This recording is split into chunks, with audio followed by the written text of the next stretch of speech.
Winona LaDuke is the Executive Director of White Earth Land Recovery Project and Honor the Earth. She's the founder of the Indigenous Women's Network and, of course, a former vice presidential candidate with the Green Party with Ralph Nader, who was here last evening.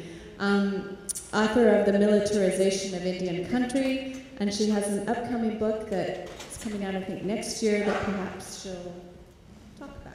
We'll learn more. Please welcome Winona LaDuke. Thanks.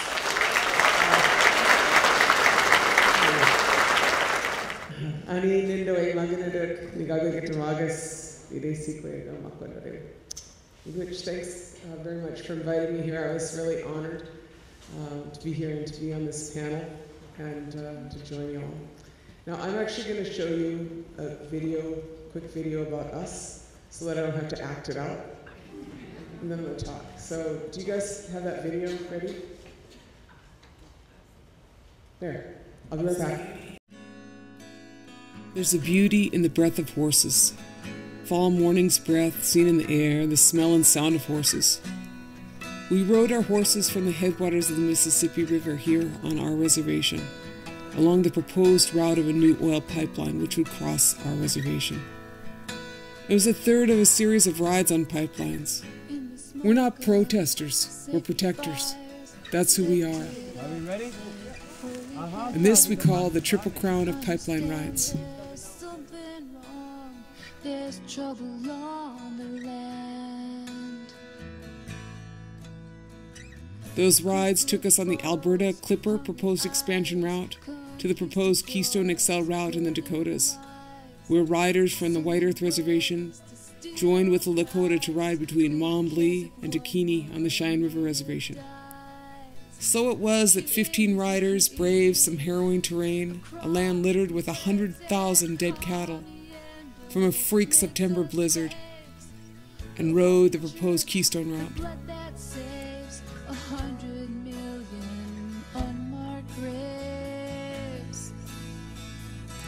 Our relatives are watching our spirit helpers near 500 years of genocide. Who's left to hear? Who's left to hear? And then we came home to our own reservation, where a new pipeline is proposed to cut near our largest wild rice lake. That pipeline would carry fracked oil from the Dakotas. Much of this comes from the homelands of the Arikara, Mandan, and Hidatsa people, also known as the Fort Berthold Reservation, which is under assault by oil companies, and where water and people are challenged not only by a pipeline, but also by a proposed refinery. The other two pipelines carry tar sands oil from the far north in the Athabascan River, a place that is beautiful and a place that deserves to live and not become a national sacrifice area. Athabascan River region is a pristine ecosystem, that is until the oil companies come that way. Thus far, 3% of that oil, considered because of its extraction method to be the dirtiest oil in the world, has been ripped from the ground. The boreal forests are being turned into sand dunes. Alberta has become the third largest oil-producing state, aka nation, in the world. That oil is being extracted without infrastructure to move it. Hence the push for a pipeline. Any pipeline. What's at stake is a lot of water and a lot of risk. In Minnesota, it's wild rice, water, and oil. The Enbridge pipeline is proposing to both expand present Alberta Clipper, doubling its capacity, and making it the largest tar sands pipeline in the United States. In the Dakotas, it is a land without a single pipeline across it and one large aquifer, the Oglala. The Enbridge company also wants to construct a 610-mile pipeline from near Tioga, North Dakota, to Superior, Wisconsin. That would carry fracked oil. This is also the same oil as the 800,000 gallons which devastated a Tioga farm in North Dakota early in October. Farmer Stephen Jensen walked into his field and could smell the oil. It seeped for so long that 800,000 gallons devastated his field. That pipeline was 6 inches. The proposed sandpiper line is 30. Enbridge's pipelines are largely monitored by the company. Those go through Indigenous territories, which are healthy lands. lands that our ancestors wish to protect. We intend to do the same. The single largest pipeline oil spill in U.S. history was the Kalamazoo spill. The fact is that greed makes people act poorly. Rather than investing into efficiency, infrastructure, and renewable or safe energy, the push is to extract as quickly as possible, by any means necessary, and to move that oil by any means necessary. Right now, most of the oil moving in this country from the Bakken fields moves on railway. That's up to about 380,000 rail cars projected to move this year.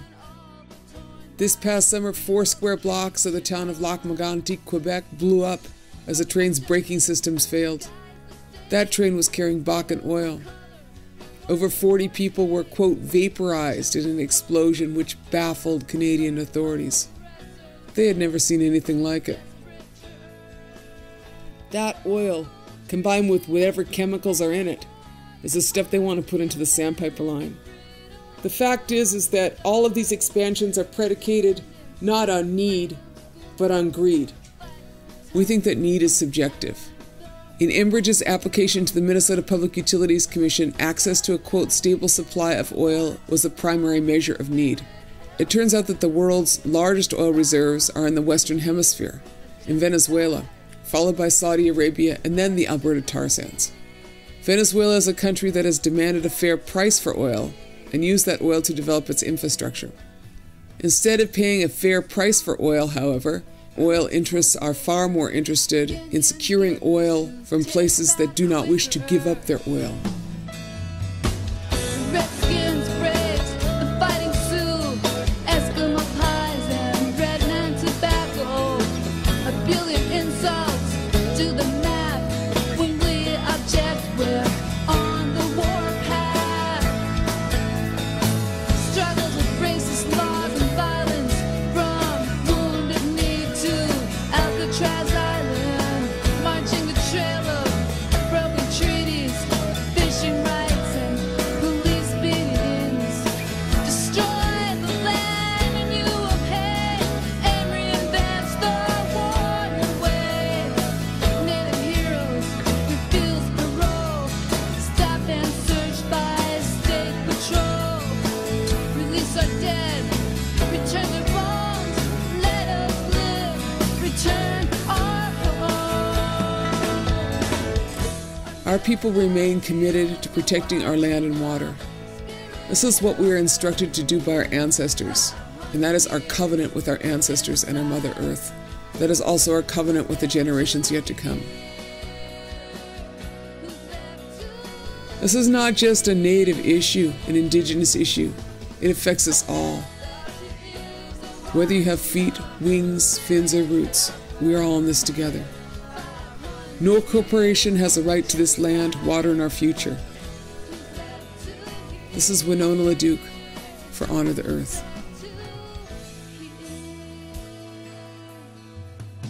Some things haven't changed at all. Resistance standing strong and tall. Like the red oak leaves, we remain to snap the links that formed our chain. Thank you again, and thanks for watching that. As you see, it would have been kind of hard to act out of. So I just, in September, finished about another 200 miles on that pipeline. We rode again. We were instructed to ride 4 times, and so we rode 200 miles on a sandpiper. I had this dream a couple of years ago about riding against the current of the oil. And first I went out to South Dakota and told those Lakotas, and I said, this is about you, I think. You know, it's about that Keystone XL. And they all, I'm not going to say they all, but the White Plume family nodded at me in that knowing way and said, yes, that's a good idea you have. They said, we're going to have a ceremony and talk about it. And then I said, well, you let me know, and I'll organize some press, and we'll send some riders out. And then what happened was that I waited and I waited, you know, because I was ready to organize it. And I waited and I waited, and then one day I woke up and I had this epiphany. What's that called? The burden of dreams? I think it's called the burden of dreams. When you wake up and you said, wait, you got your own pipelines. Why'd you tell those other Indians to ride their pipeline? So we rode those 3 pipelines. And This is that story. This is the story of what we are facing in this country that none of us signed up for. I don't think any of us had any idea that what they were going to do is retool the infrastructure of this country for the Bakken oil fields, for the fracking fields, and for the tar sands. I don't think we had any idea of the amount of pipelines they were going to propose, the amount of bomb trains that would be going by our communities. And I know that is true because I just came along with Fontana from further up the Hudson Valley, and they're talking about the bomb trains. And I think it is really time to make a pause and to say, where are we going? Where are we going in all this? And to understand also that everything we are talking about in terms of the global economy, it is predicated on access to cheap fossil fuels. To move all that stuff around, you need access to cheap fossil fuels. You need to extract it from someplace and move it around. And this is something that we are really going to have to address. So as I think about where we are at, you know, I live in this community and we are facing that pipeline. And you know, as you gathered, we are people of wild rice. We have a sustainable way of life that's lasted for thousands of years. We are the heartland of North America, and where there is rice, there are Anishinaabe people, and where there are Anishinaabe, there are wild rice. But it turns out that wild rice, which grows on lakes and rivers, in fact, lakes that you can still drink out of. You can still drink the water out of our lakes. It requires vigilance to protect. It requires vigilance to keep them. So the story that I'm telling you is a story that you likely know, but it's a story of an era that we have entered, which is an era of a society which is so addicted to fossil fuels that it does really bad stuff. It is so addicted to fossil fuels for such an inefficient economy where we lose 57% of our energy between point of origin and point of consumption, that we end up in the place where we are today, where we do extreme things to get away. Extreme things is when you blow off the top of 500 mountains in Appalachia. That's extreme behavior. Extreme behavior is when you drill 20,000 feet under the ocean and hope it's going to pan out for you when you drill for oil. And you keep looking for new places to drill. Extreme behavior is when you turn sand into dilbit and shove it through a pipeline, or hope you can find a pipeline that will take it, and you are not having a lot of luck, to put it in some gas tanks in North America. And extreme behavior is when you frack the bedrock and explode it to bring out fossil fuels in a very, very tenuous and short-term economic gain for some corporations. Extreme behavior is what addicts do. And that's what we have. We have a society that is based on addiction, and we have a lot of behavior that is based on addiction. And what addicts do is that they do a lot of bad stuff and hang out with dealers, which is probably what happened to most of our politicians and our public policy, right?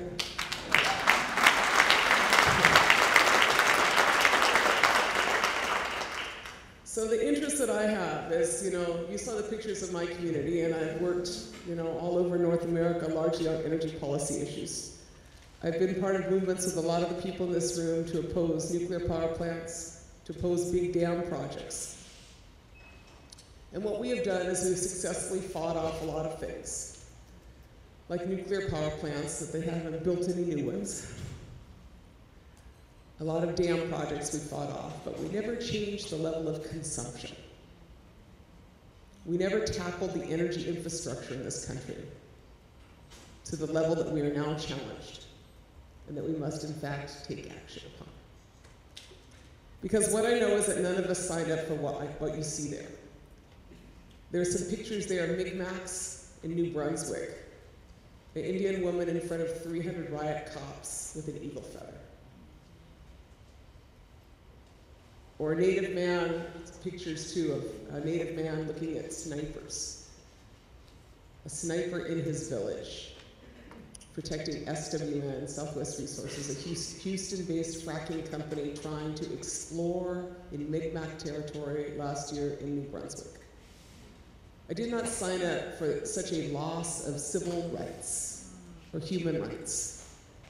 I did not sign up for the military to take over our territories, to protect it from energy companies. I didn't sign up for drones to guard the pipelines. None of us signed up for that. So that is what a crisis in your democracy looks like when you have a highly addicted society. So I think a lot of us are pretty conscious as to what we need to do. There's a lot of pieces of that. A lot of you were likely with me a month ago, where my sons and I came and walked here with 400,000 people, right? And that was awesome. And from my perspective and the community's perspective that I come from and the perspective of my two 14-year-old sons, they felt like they were a part of something big. And it was a great moment. It was a great moment to have that many people on the streets showing the mass level of our movement to resist climate chaos. And I was really, really proud to be here. So the reality is that you know is that you have to have a continuation of strengthening of citizens' movements. And the coalition work and the being present in every arena. Because they are 24/7. Enbridge, with its $60 billion worth of pipeline proposals. You know, the pipelines we're fighting, as you may have gathered, there's 6 of them. The pipelines we're fighting all head towards Superior and Duluth because that is the most inland port in this country. And they don't have enough pipeline capacity to get that oil out. So their intention then is, of course, tankers on those lakes, which none of us are going to want, right? I know that we've cost them hundreds of millions of dollars because they have gotten nowhere in their proposal in Minnesota. So. And we will continue to do that, but of course we need your help. But in addition to that, we all need to think about how to tackle this. We need to address infrastructure in this country. Because there is no question that we need infrastructure. We just don't need their infrastructure. You know, we get a D+ in infrastructure in this country. Bridges crumble, gas mains explode, water mains explode. We are not prepared either for climate change or just day-to-day in this country. And yet they hold up these as job-creating opportunities. The $60 billion of what will be stranded assets in pipelines needs to be $60 billion in infrastructure in this country. That'll be infrastructure for people, not for oil companies. You know, that is the discussion we need to have. The fact that they are putting tankers of explosive materials on aging rail lines is a bit problematic. And the fact that we used to get at 3 a.m. an Amtrak train from Minneapolis going either way, you could hang out and have an Amtrak at 3 a.m. How frickin' convenient is that? You know? And now you can't even get it because it's so filled with oil tankers. We wanted trains. We wanted tracks that worked. We don't want our train tracks filled with exploding trains. So that is this discussion we need to have because we are doing it at this local level, but it needs to be at this much larger level. And then, you know, you're all a smart bunch. I have no idea where you're all from, but I'm sure really enlightened places. But having said that, is that, you know, I really don't like that I spend my time talking about stupid energy companies. I've spent a lot of my life on it. You know, but the fact is that I'm far more interested in what Severn is doing. You know, the answers are clear. You don't ship your food around. You don't slather your food with oil, right? And then you have an economy that doesn't require so much oil or energy. The answers are clear that public policy at a local level needs to be very diligent all the way up to a national level. That we are penalized for trying to put in solar and wind in Minnesota because of the archaic net metering laws of this country is egregious. We need power that is controlled by us and not by major corporations because they don't know how to do things correctly. That is obvious. And then we need to continue to broaden all of that work. There was, and we need to talk about divestment, which I'm sure that my colleague Bill did. You're going to spend that much money on pipelines, let us spend it on something else. Let us spend it on renewables. Let us spend on renewables that are owned by people, not by corporations. And then let us talk finally about some treaties. My friend Victor reminded me, I wrote an article a couple of weeks ago because Canada just signed the bad treaty. Canada's version of the TPP, Trans-Pacific Trade Agreement, is that what it's called, the TPP? Yeah. Canada just relinquished everything, but the same month, 2 other treaties were signed. One was the Treaty of the Salish Sea between Indigenous nations, and the second one was known as the Buffalo Treaty between 11 Indigenous nations in the Northern Plains. And those were treaties about restoration, not about relinquishing. It is important to have that kind of much larger, and I'd say healthier vision, which includes Indigenous nations and not only our treaty rights, but our presence in our thinking. Anyway, thank you for your time, Gush.